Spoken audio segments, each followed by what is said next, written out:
Hey everyone, I'm Bruce, and you're listening to Clearly Unfiltered, a short form podcast that offers clear, concise, unfiltered, and undoubtedly flawed thoughts on how and why I'm butchering some of my own sacred cows.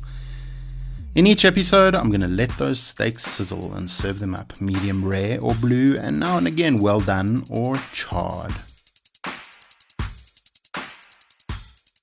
In my process of spiritual misfittery, the internet has really been my friend.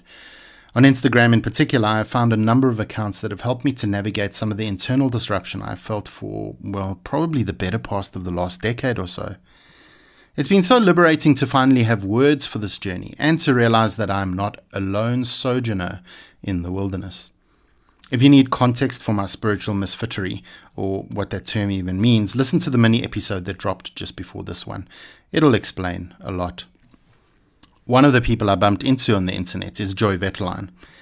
There is just something about how she can put words to what seems to be my experience.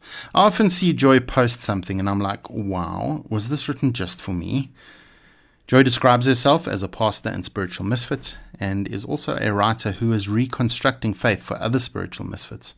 She is also a spiritual curiosity advocate, and her Sunday Soul Care newsletter is something to look forward to every Sunday, for me at least, after the family coffee run and hangout that's replaced church kind of vibe in which we find ourselves. Anyway, I'm amped that Joy agreed to join me for this episode, and I'm excited for all of you to hear her wisdom. The steak is sliced and diced and ready for this stir fry. Joy Vetterline, it is such a privilege to be speaking with you today. As I mentioned in the intro, I stumbled across your content on Instagram, and it's just wonderful to be able to have this conversation with you today about being a spiritual misfit, which is very much where I see myself. On your Instagram bio, you identify as a pastor and spiritual misfit who's reconstructing faith for other misfits, and I include myself in that category. What does that term misfit mean for you? I'm interested to dive into that first, and why would you consider yourself a misfit? So welcome to the podcast. Thank you. And let's explore that idea of being a misfit a little. Yeah, thank you so much for having me. I have, one of the reasons I started writing it all was to find friends for myself. And so it always makes me happy when people kind of reach out and are like, hey, we're the same. And I'm like, thank you. That's why I'm doing this. So I always have appreciated that you kind of reached out. And I'm so glad to be here and supporting you.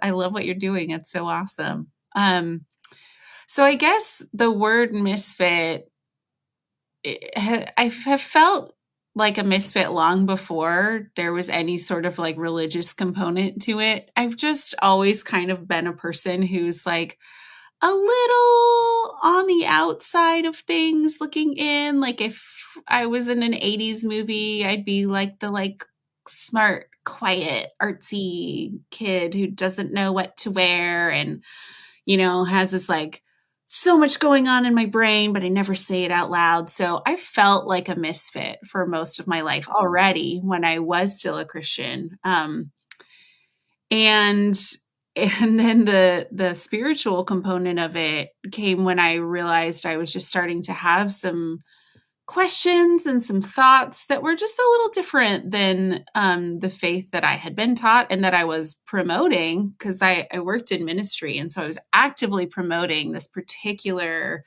culture, this set of beliefs, this just sort of model of how to be in relationship with God. And I just was sort of questioning it and had concerns about it. And I would go to fancy church leadership conferences and think, this feels more like high school than it does like the way I imagine Jesus to be. Like there's the cool kids with the cool clothes and why am I over here again if we're all equal in Christ? Like something's not right here. And so I came to a point where I just sort of got tired of thinking it was all me being weird that was the problem. And I decided to believe in the merit of my own thoughts and ideas. And so I just sort of like took this word misfit, and instead of making it a word that I used to shame myself with, started just sort of like claiming it with pride and to say, you know what? I am different. My brain does work differently, but I am going to say that that's a good thing and that I have something to offer the world because I'm different, and that I'm not going to hide in shame and try to like conform and, conform into the homogeny that is American Christianity. Yeah, because I'm obviously American. You can tell from how I speak. Um, so it was just sort of like a rebellion against, for me internally, just to claim that part of myself, both as a person and my personality, and as a person who was just tired of feeling like less than because I actually had ideas to challenge the status quo of faith. I'm fascinated to hear from you in terms of the context of evangelicalism. Was part of that feeling like a misfit because you were a woman in a very patriarchal space? Yeah, for sure. I think I was not in the. I wouldn't say I was in a fundamentalist setting, but it definitely my settings all leaned more on the conservative side. I went to college and had the theology classes where we learned all about complementarianism and why egalitarians were evil and incorrect, and it was dangerous. I worked in a church where women could be in leadership, but they were always directors and not pastors. I worked in the worship ministry. I was the only woman, and there was a lot that I was left out of because I was a woman, and it was done in the name of propriety and appropriateness and respecting me. But I always resented how I got left out. For instance, like there was like some really revered men who were actively wanting to mentor young leaders. They weren't looking to mentor female leaders. They were looking to mentor male leaders. So all of the interns on the youth interns all got taken out to lunch by these men who have like done these great things. And they got to go to coffees and develop these rich, supportive relationships. And I was just there, and I'm like, I got more like integrity than this Yahoo. Like, I know what he's up to on the weekends. Like, are you kidding me? And I couldn't even I can't even get anybody to pay attention to me. And, yeah, so I think that was definitely a part of it. But there was also there was women who were doing it, but they were like loud and charismatic. And I was an introvert and I was quiet. And there's just not room for any kind of leadership that's not like, super extroverted and charismatic in the evangelical world. Yeah, it's so interesting you mentioned that idea of being an extrovert. Is I've figured out much later in my life that I am in fact an introvert, but because of how I grew up in the church, it was almost like extrovert was it and was the thing. And I've had to learn that it's okay for me to be a bit of a loner and to be on the margins rather than to be in the center. That's like how you love people. Like if you're not going after people all the time, you don't love them. You're selfish. That was how I felt.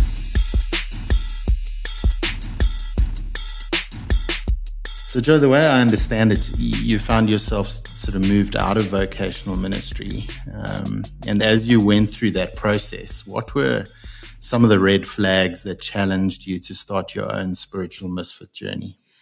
Yeah, so I had been in ministry for either, off and on with a couple churches, couple parachurch organizations, and for it had been, 12 to 15 years. And by the church I was working at, I was really struggling there.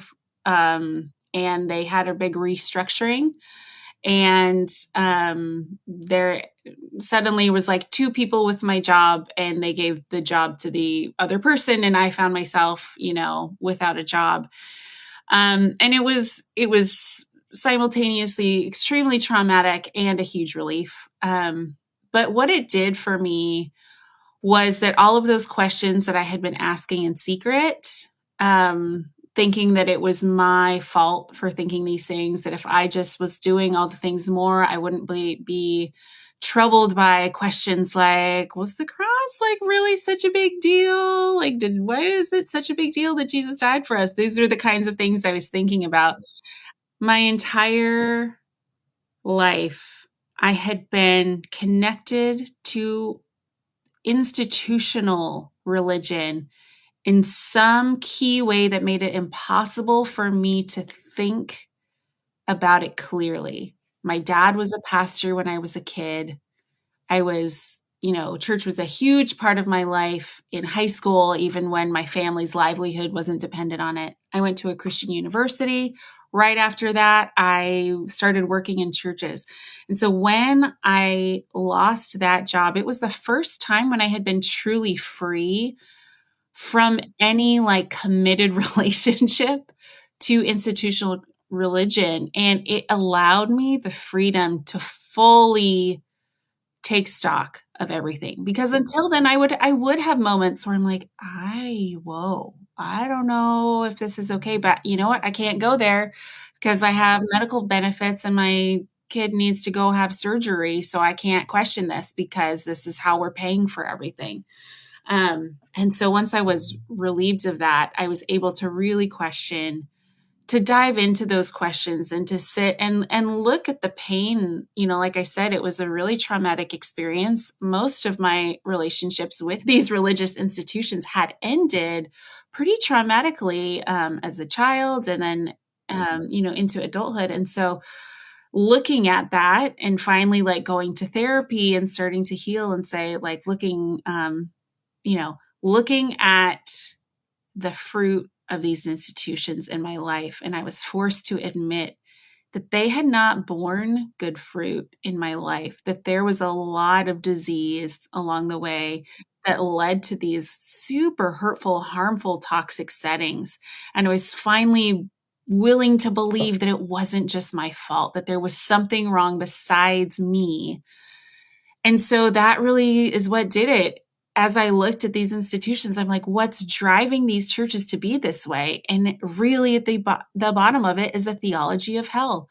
People are going to hell. We have to save them and we have to do whatever it takes. So we are going to get them here. Like youth group kids, go invite your friends. Like everything a church does is based on this one theology.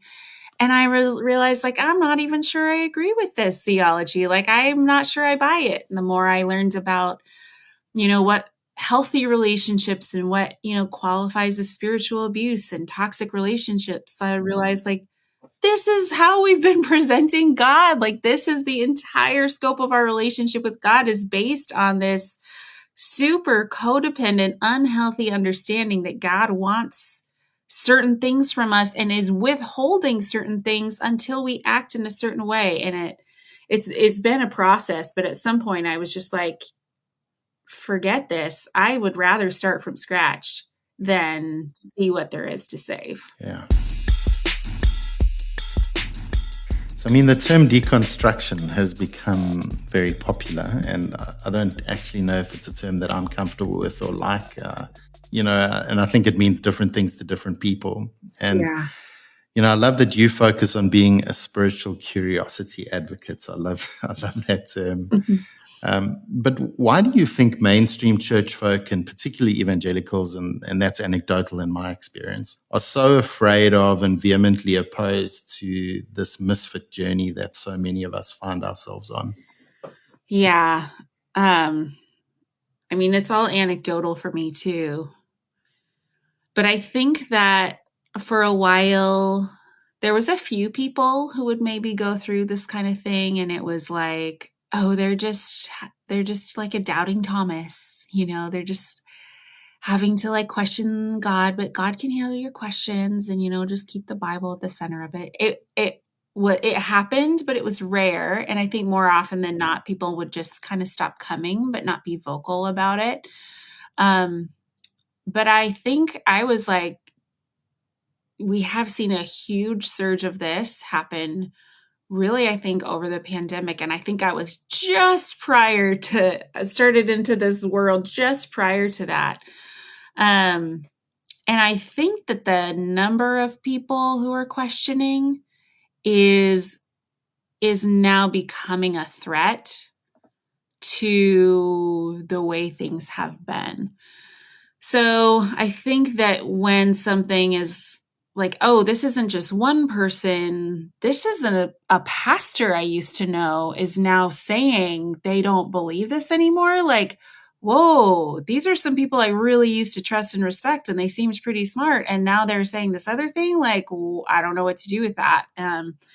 So I think there's a couple things at play. One is that these are organizations that are dependent on donations to survive. And I think that these like churches, I'm talking about specifically, they some of them genuinely be doing some good in their communities. If they have, some local outreach programs or international programs, they may be doing some good. And so they are trying to protect that good and to protect the ministry that they think they are doing. They have to sort of address this. I think that's one thing. I think another aspect of it is that there's this sense in which part of the evangelical culture, and this is one thing that I recognized later as being super toxic and unhealthy, but there's this element of evangelical culture that says your belief will be tested, and your loyalty to your beliefs is the true test of your faith. So if you become disloyal to these beliefs, that shows a lack of faith. And so instead of a relationship with God being something that can be dynamic, that can grow and change over time as we grow and change over time, this relationship with God has become about God wanting to see if we can withstand the test of doubt, and if we are going to be loyal to the truth or if we are going to fall. And so it's become this weird thing where people associate believing what they've always believed with being a sign of their loyalty and devotion to God. And I don't think that's how God works. I don't think you think that either, but I think that that is at the root of a lot of it. I could go on and on about this. Yeah. But we probably both could. I think so much of what you just said just sort of hits me in my gut, because it resonates so deeply with my experience too. You mentioned, or you alluded to relationships and to other people, and I feel like I'm living in this tension, or I'm concerned about the people who knew me before this untangling became more obvious. I was wondering, how have you navigated that space where you desire to live fully in who you are currently in this dynamic relationship you have with God, and hold that tension between who people thought you were or maybe want you still to be? yeah. It's kind of sad, but I don't know that I've had to deal with this as much, because once I started, once I left the church and really sort of set down this path, all those relationships ended. There's nobody calling me, begging me to come back to church. Like that, when I say the ending with that last straw was traumatic, that's what I mean, is that I went from having a community to literally overnight not having a community. People wanting nothing to do with me once I didn't work there. And so then now, like, throw on the fact that, like, I, am out here talking about it and not believing in, like, Jesus and hell and anything anymore. It's like there's nobody calling me. So I guess in some sense, if you have people who care enough about you to at least try to convince you to come back to church, you should like feel a little loved, because I think there's probably, I'm not the only one who it's like, oh, forget her, forget him, have a nice life.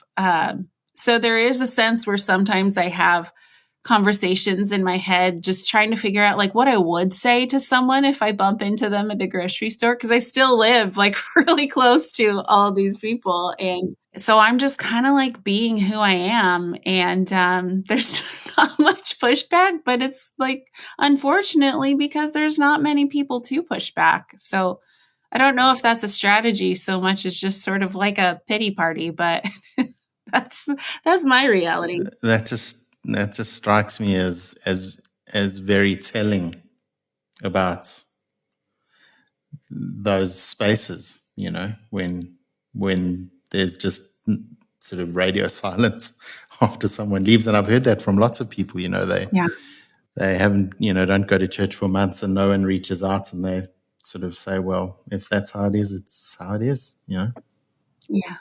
Yeah. And so as we close this conversation, I really just would love for you to share a little bit about the work you now do and why you do what you do. Yeah, I really see my work now as, I still consider myself a pastor, even though I haven't been ordained or anything. No church is paying me. No church wants me, to be honest. But if a pastor is just someone who helps shepherd souls and helps people make sense of their own spirituality, that's really what I feel like my calling and purpose and passion. Oh my gosh, I can't believe those words. I hate them coming out of my mouth, but can't think of alternatives for them, so I'm going with it. That's really who I've always been, whether that was in a church or now out of it. So I really care that people who are also where I was know that they're not alone. I really care that people have a place to be able to talk to other people, other like-minded people about this, because this is not, it's hard to run into people like this on the street. You can't go find them at church because none of us go there anymore. And so to create this space online where like, by me saying things and people sort of like identifying with me, then I can be like, okay, you guys are all here. Let me introduce you to each other. Like, go be friends. That's really what the Band of Spiritual Misfits has become. So yeah, I'm just trying to, I don't have an agenda for what anybody believes. Like you said, deconstruction and reconstruction are words that have gotten a whole lot of meanings. I use them because I think everybody knows what you mean when you say them. But yeah, really, my whole goal is just to help people find the spiritual path that they want to take. And whatever hangups might come from their religious past, just like trying to help figure out what those are and take those out of the way so that people can move forward and figure out, based on who I am, my background, my own set of issues and traumas, like how can I connect to God within me and engage in the world in a whole way, a whole human body, mind, and spirit. So that looks so different for a lot of people. And I love the challenge of creating content that helps people tap into what's true for them and not just be like, don't believe what they told you, believe what I tell you. Not interested. But that's the work I'm trying to do. Well, Joy, I think, as a misfit, I think I've certainly found that, and I want to thank you for holding space for me and for others like me who are on this journey, and I'm hoping other people will check out what you're doing. But I know there are many who are grateful for your words and your thoughts and those weekly emails. And I'm particularly grateful that you were willing to spend half an hour with me talking about this stuff and answering 5 questions. So thank you for being on Clearly Unfiltered. Thank you for asking me. I'm honored. So that's it. And I have nothing to add, really. but I suppose there's lots for all of us to process. You can follow Joy on Instagram and head to her website to subscribe to her newsletter or to join her band of spiritual misfits. I'll add the links to the show notes. Thanks for listening. Look out for episode 4 around April 29th. And follow Clearly Unfiltered on the gram if you like, at Clearly Unfiltered Pod. And also subscribe on your favorite podcast platform. That way you won't miss an episode. Until then, however, be cool and stay safe.